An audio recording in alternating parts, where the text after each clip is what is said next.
Good afternoon. Thank you all for being here. My name is Andrew Curley. I'm the Senior Director of Government Relations with Midco, and Midco is very excited to be partnering with the Jamestown Area Chamber of Commerce and the Farmers Union to put on today's State of the City event.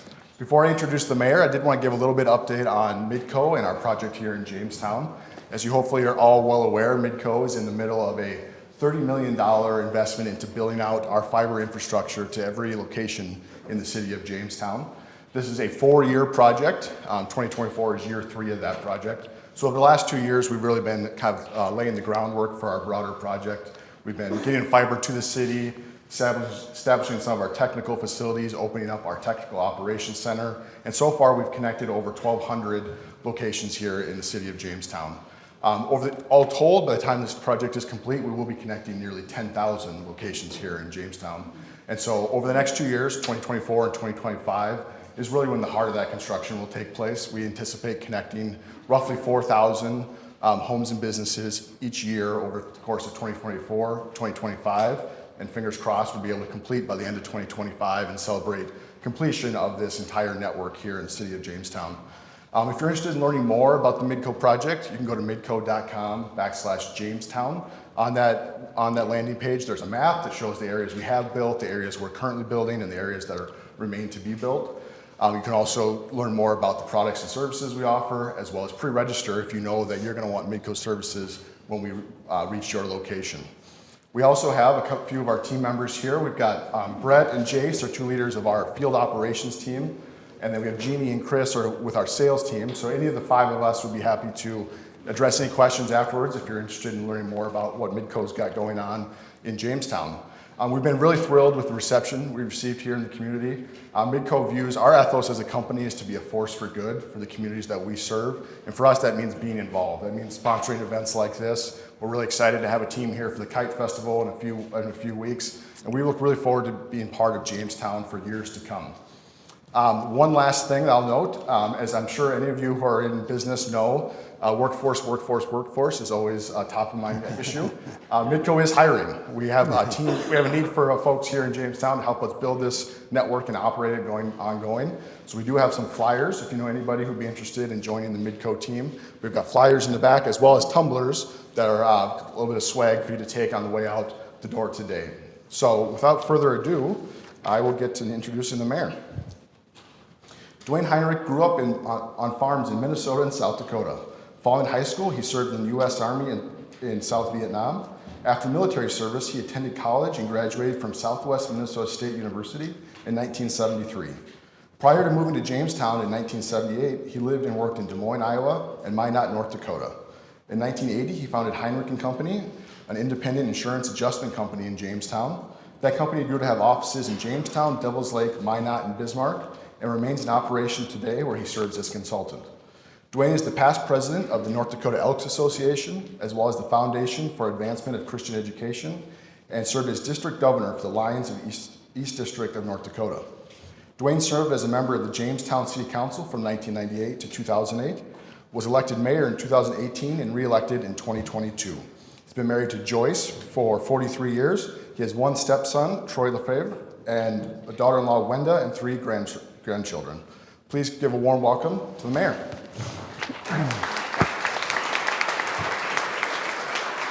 Thank you, Andrew. Thank you, Andrew. I was a little surprised there because Emily said I was just going to be introduced as another old guy with good intentions and a sometimes bad memory. But we do appreciate the investment that Midco is putting into Jamestown, and we're very appreciative of that, and we're looking forward to a long and successful relationship with Midco. I also would like to, at this point, I should acknowledge my wife, Joyce. Joyce, if you give a little wave there. I did ask her to be here today because those of you that know us know that most people like Joyce a lot better than they do me. And I thought if she was here, that people might be a little more kind to me today. So I appreciate that very much. And I do have another question for people, and if you know the answer, don't yell it out, just raise your hand. But is the name Charles Talbot familiar to anyone in this room? Okay, and I knew that Mindy would know that name, but Charles Talbot, we could say, is the person that's responsible for this building being here and the Farmers Union being in Jamestown. He was the founder of the North Dakota Farmers Union, which was established here in Jamestown in 1927. The very first office of the Farmers Union after Mr. Talbot moved it out of his home was at 114 First Avenue South on the second floor of the building downtown that, if some of you are familiar with downtown where Edward Jones is at. And a few years ago, and more than maybe a few years ago, Joyce and I bought that building and refurbished it. So Joyce and I live in we're not sure which office it was up there or how many offices they have, but we live in the original Farmers Union office here in Jamestown. So, but anyway, I did want to acknowledge Farmers Union and for them to allow us to use this facility here today. One of the other things that I have found that is very good about Jamestown and being in a position like I am is that I find that most people here do have a sense of community, and many of our groups in the community, from the Chamber, the JSDC, Regional Council, on and on, certainly Park and Rec, we tend to try to work together for the good of the community. And that may sound pretty basic and pretty simple, but that's not something that you always find in every community. So that is something that certainly makes our jobs a lot easier. I do also want to acknowledge, I believe we have at least a couple city council members here. I see Dave Steele back there, if you would give us a little wave, Dave. And at every meeting, I always have to remind people that if anyone has any complaints, that's where you go with complaints, is Dave. And Dave Schlegel was here. There, okay, there he is. And we'd also have some city staff. If you, our Public Works Director, Building Official, Tom, if you'd wave, and our Forester. Anybody else here from the city? I don't see our administrator, but okay. So I thought too that when we do something like this, and since we haven't had a State of the City address prior to this one, at least to the best of my knowledge, we should start a little bit at the beginning. But I'm not going to go all the way back to like Adam and Eve or anything like that. So don't. But and we're probably going to start, with the first European settlers in this area. But before that, just very briefly, there were other people that lived here. And they referred to the valley here at the confluence of the James and Pipestem rivers as the gathering place. And I would like to think that we still are the gathering place, because usually when we have events in Jamestown, quite frankly, I'm not talking about the super large events and stuff, but we usually get a better turnout and attendance than we do in other communities in North Dakota. Jamestown was established by the railroad. And the first European settlers, I believe, stayed over winter was 1870, 1871. The railroad came in 1872. Now, the chief engineer on the Northern Pacific Railroad was a guy by the name of Thomas Rosser. And he had a friend by the name of George Armstrong Custer. And some of you, of course, know this story, but they were roommates at West Point. And shortly before graduation in 1865, Thomas Rosser felt it was necessary for him to return to his native Virginia. As the next few years passed on, Thomas Rosser became a general in the Confederate Army, and of course, George Armstrong Custer became a general in the Union Army. An example there might be that they stayed friends. They were friends at West Point. They remained friends through the war, and they remained friends after the war. So that might be maybe a lesson for some of our politicians at a little higher level than what I operate at.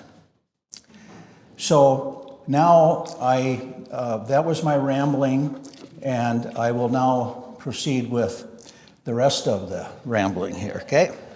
So here we are with what I understand is another first for Jamestown, a State of the City event.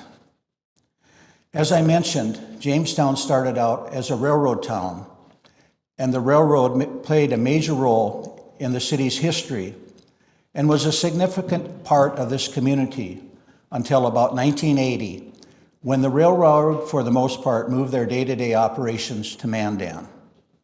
Modernization and other changes no longer required train crews to be changed here in Jamestown. At about that same time, we experienced somewhat of a downturn in farm commodity prices, along with drought, the loss of the headquarters of White Drug, decreases at the state hospital, and other significant hits to our community and economy. When one looks back at the development of the railroads across North Dakota and the settlement by primarily European immigrants, there is something here to consider. That is the fact that the only way the railroads could afford to incur the huge expense of constructing rail lines across the vast prairie was because of compensation from the government in the form of large land grants. Likewise, the reason my German ancestors left Germany to emigrate to America was because of the promise of free land from the government. Although they homesteaded in Nebraska, thousands upon thousands of others homesteaded here in North Dakota and took advantage of the free land granted under the Homestead Act and/or favorable terms from the railroads. The railroads needed to have cities and farms established across the prairie so they would have a customer base which would provide both passengers and freight for the newly established rail lines. Soon the area began to grow and prosper. A decision was made to divide the Dakota Territory into two states, North and South Dakota. These deliberations were held here in Jamestown, in what was then the new Stutzman County Courthouse, built in 1883 and which still stands today. Jamestown Village was established in 1881 and the city of Jamestown in 1883 by act of the territorial legislature, and J.J. Flint became the first mayor. The size and makeup of our city council has changed over the years. It began with a mayor and 8 council members.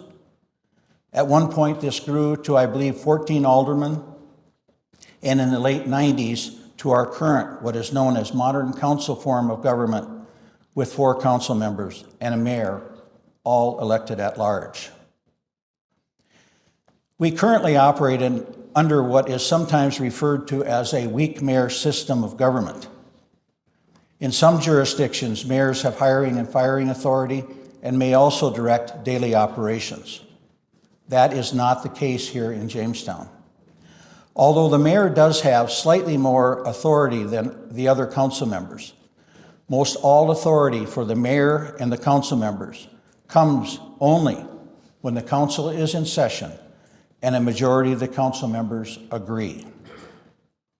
We have a city administrator who has hiring and firing authority over all employees other than department heads. Department heads cannot be hired or fired without authority from the city council. The city council serves primarily as a policy-making body. It is the city administrator's responsibility to see that the dictates of the council are followed. A city council member on their own has no more authority than any one of you here today. On occasion, I have been asked about how someone can get involved with the decision-making process as perhaps a member of the council, a committee, or in some other fashion. My response here generally is to ask if that person has previous experience being involved with other groups such as service organizations, fraternal organizations, churches, or other community groups where working for the common good is the goal. What is needed are people being involved with concern for the well-being of the city as a whole, rather than personal or special interest concerns at the heart of their desire to get involved. Does this person have a history of working well with others? Or when involved, does everything revert to chaos, personal agendas, and creating problems rather than solving problems? If they do not have past experience, I urge them to use these other involvements as a first step. I also encourage all to attend or watch city council meetings, which are all televised by our cable TV networks, to get a better understanding of how our city council operates.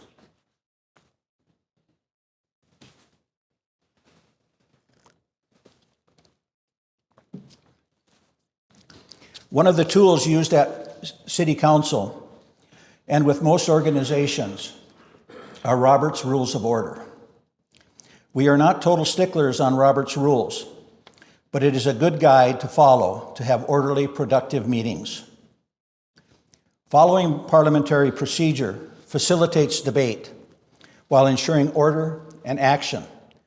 Parliamentary procedure protects the rights of individual members, the rights of the majority to decide.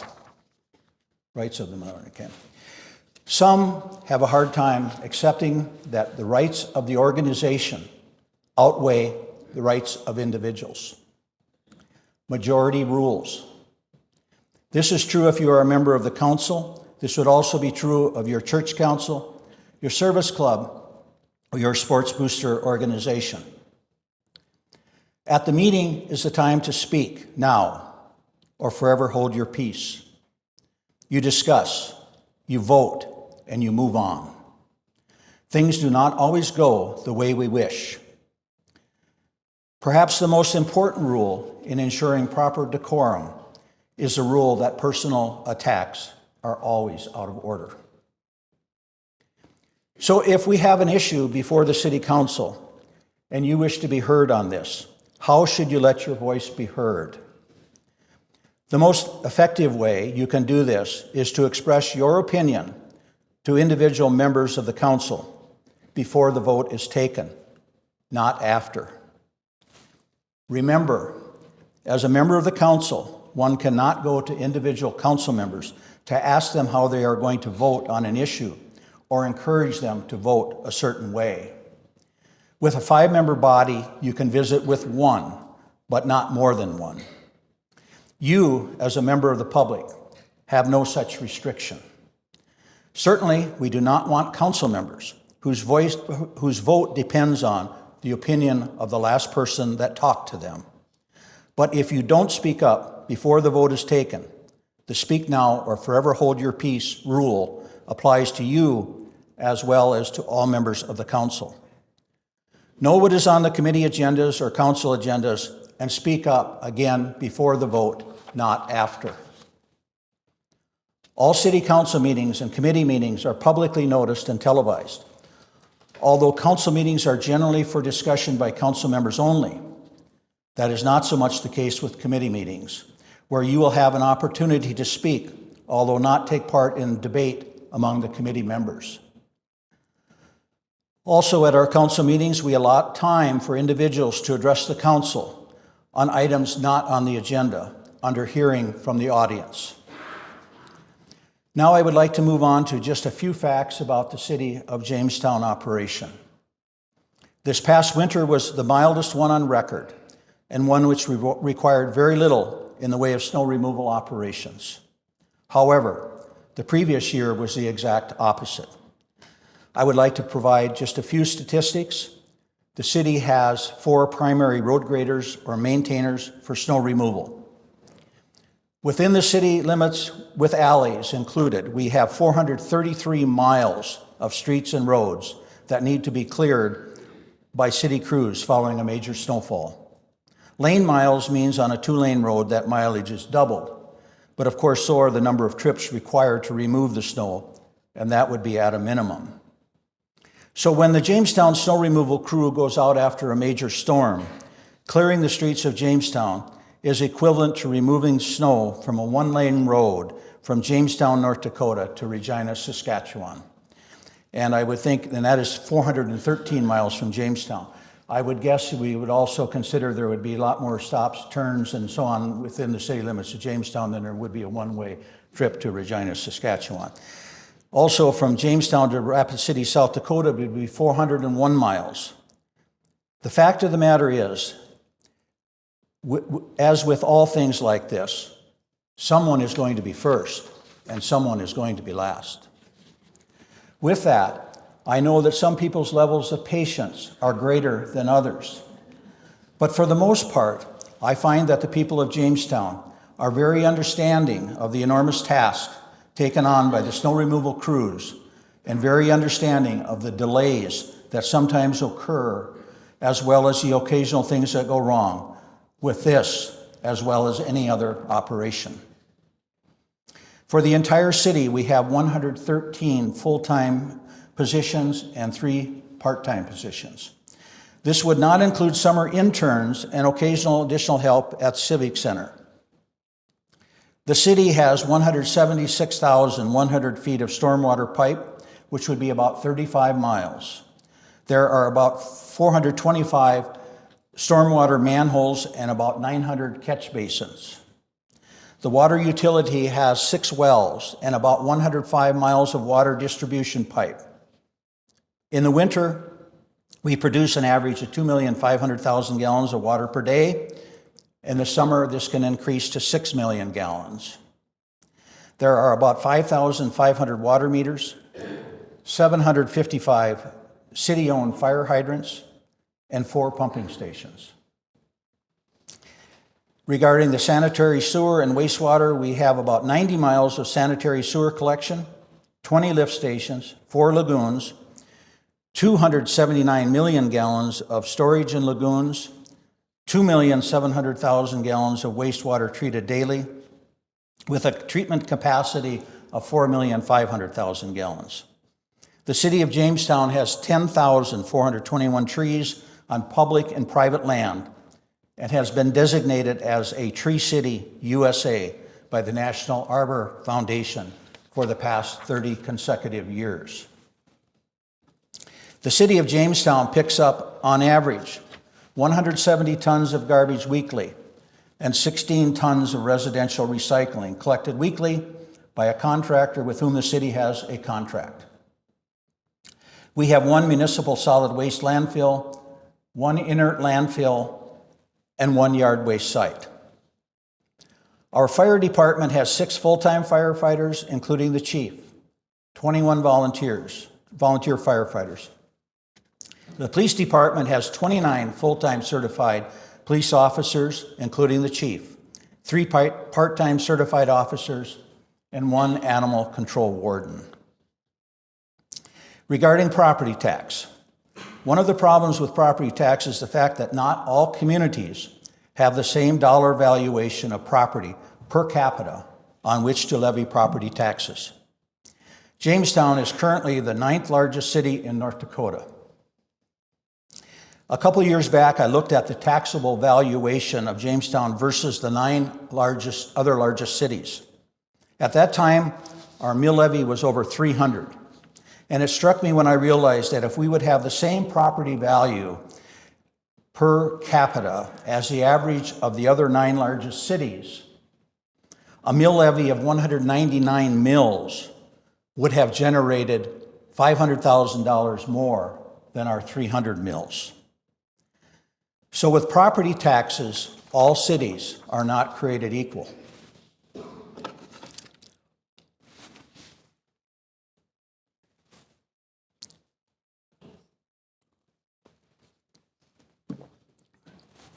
Hopefully, this property tax elimination proposal now in play will not get the required number of signatures to make the ballot. However, if it does, it must be defeated. That does not mean, however, that the battle will be over.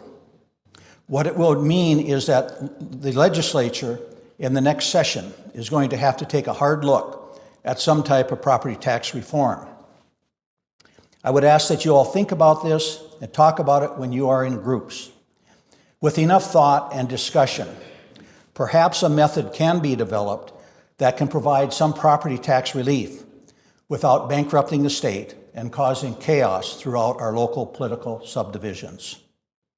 What we need here is thoughtful consideration, not flippant answers to questions for which no one has serious answers. A legitimate question would be, how do we generate an equivalent amount of money in a less painful fashion so that there could be meaningful property tax reductions? One could easily argue that if the state were going to provide funds to replace property taxes in an equitable fashion, it should perhaps be done on a per capita basis so as not to perpetuate the inequities we now have across the state in property tax valuations. Here in Jamestown, we have about $1,240,193,211. Now, it's not $12, $211. A taxable property value. That again is within the city of Jamestown at market value. This does not include any of the tax-exempt properties of which we have a considerable amount. These would include such things as churches, state, county, city properties, the University of Jamestown, nursing homes, hospitals, Ann Carlson Center, and many others. Property taxes, of course, are in the news these days, and when something is in the news, it is difficult to sort out fact from fiction. Regarding property tax, there is no argument with anyone, but property taxes are high. It is a very difficult question. There is somewhat of a misconception that mill levies have increased greatly in Jamestown over the last years. The fact is that the total mill levy for all taxing entities in Jamestown, including city, park, school, county, and state, in 2014 totaled 373.35 mills. The total in 2023 for those same entities was 337.17 mills, or a reduction in mills over the past 10 years of 36.18. Now, we realize that property tax bills have gone up in that same 10 years. That is primarily, I believe, due to increased property values and other increased costs due to inflation. Residential sales history shows that in 2014, the average sales price of a home in Jamestown was $139,686. In 2023, it was $184,320. Now, I do want to point out here that that's the homes that sold. That does not mean that's the average value, but of the homes that actually changed ownership that year. So inflationary information is taken into consideration when cost of living raises are considered, and is also a factor in driving up costs.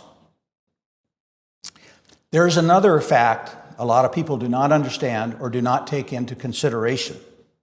That is the fact that special assessments are not property taxes. I fully understand that they do show up on your property tax statement, but they are not technically property taxes. Special assessments do not go away under this current property tax elimination proposal. The city, speaking in general terms, does not build streets or roads or maintain streets or roads using property taxes. This is primarily an expense of the property adjacent to the streets and roads, just as it is with a developer when they develop a new addition to the city. This is also true of underground water and sewer lines.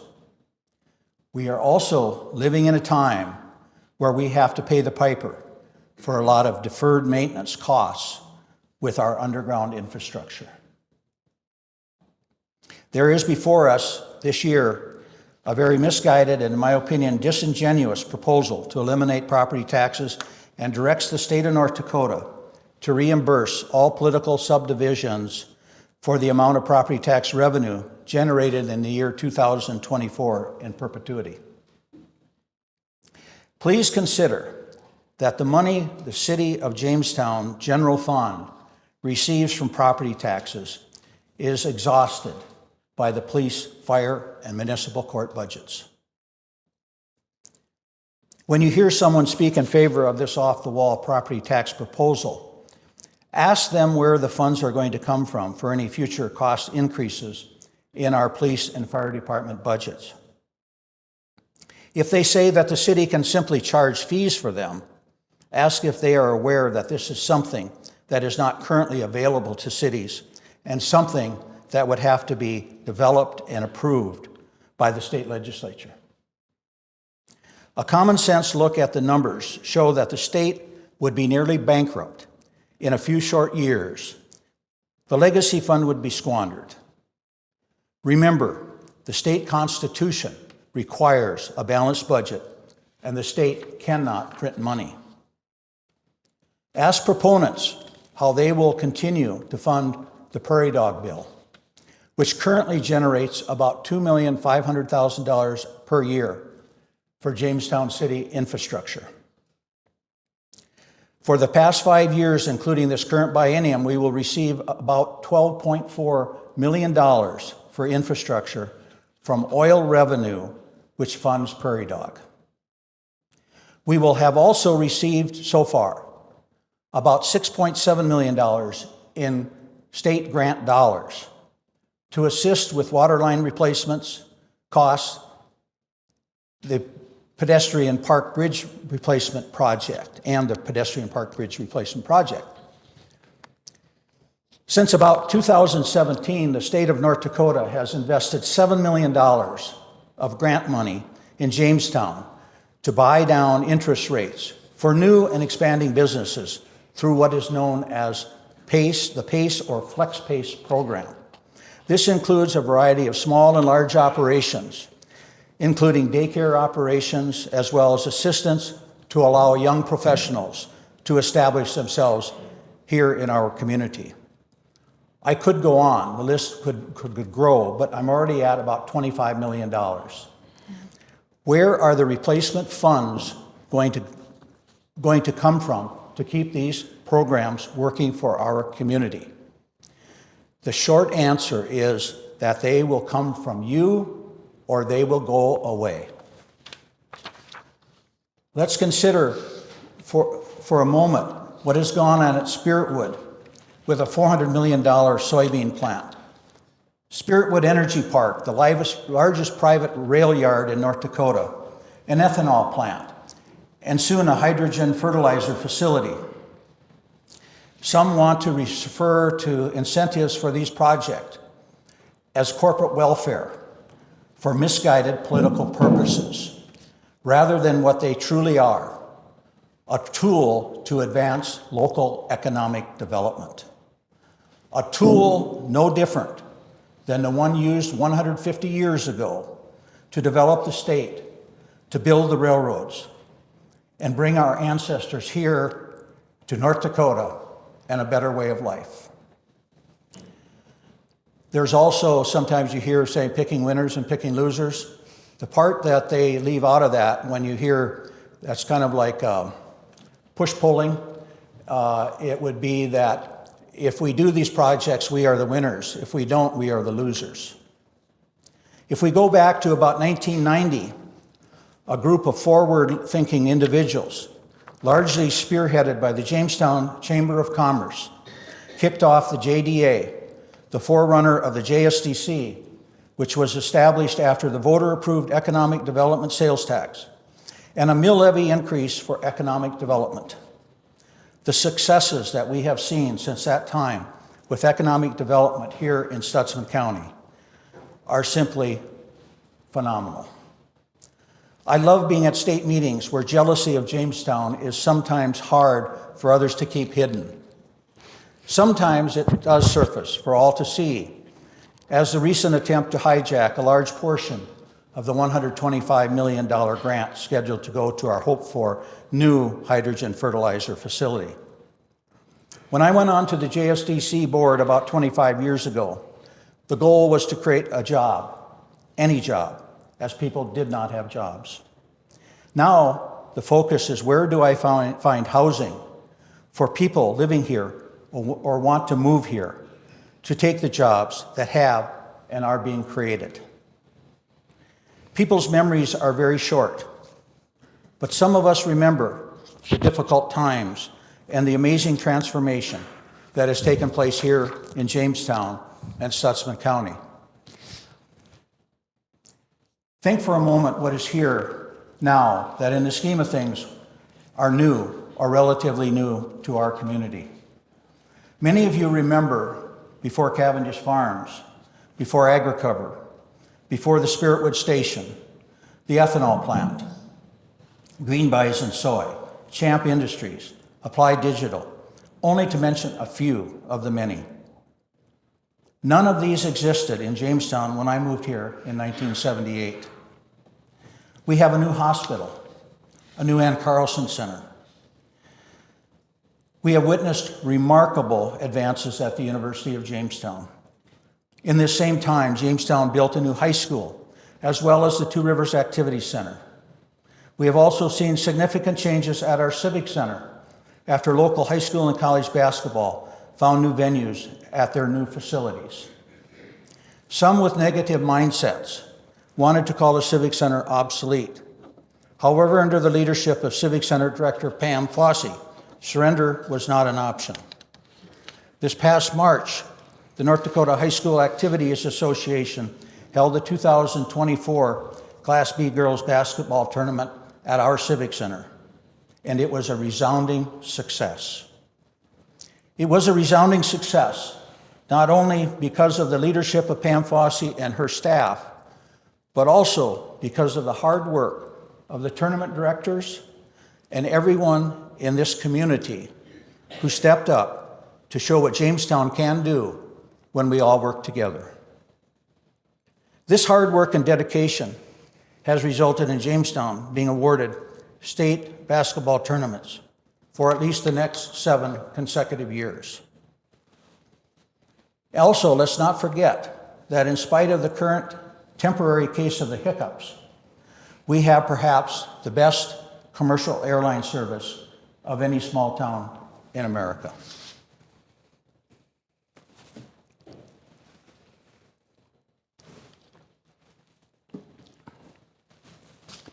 Although much has been accomplished, there is much more on the horizon, and the future of Jamestown is perhaps brighter than it ever has been. We must now work together to make Bison World a reality, to see that the state-of-the-art hydrogen fertilizer facility becomes a reality, as well as some of the other economic development projects in the pipeline. To accomplish this all, we need to continue to work hard and to recognize that we are going to have new people moving to Jamestown. I ask that you be as welcoming to them as you were to me when I moved here 46 years ago, a single person not knowing one person in Jamestown. I consider it an honor, and I'm very proud to be the mayor of Jamestown. I am proud of what this community has done and what it will do in the future. But most of all, I am very appreciative and proud of each and every one of you, as you are the ones who make Jamestown the truly wonderful community it is today.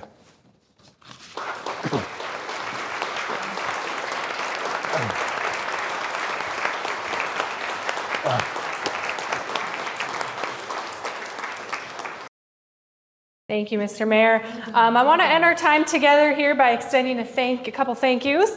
Thank you to the Chamber's local regional committee and the Chamber's staff for helping put this event together. I also, of course, want to thank our sponsors once again, Bidco for being the main sponsor and providing the meal here today, and North Dakota Farmers Union for donating their space and their time for us. Before you head back to work, I also want to give a huge thank you to all of you. Thank you for taking time out of your day to support Chamber events and to hear more about our community. Have a good day. You should do it.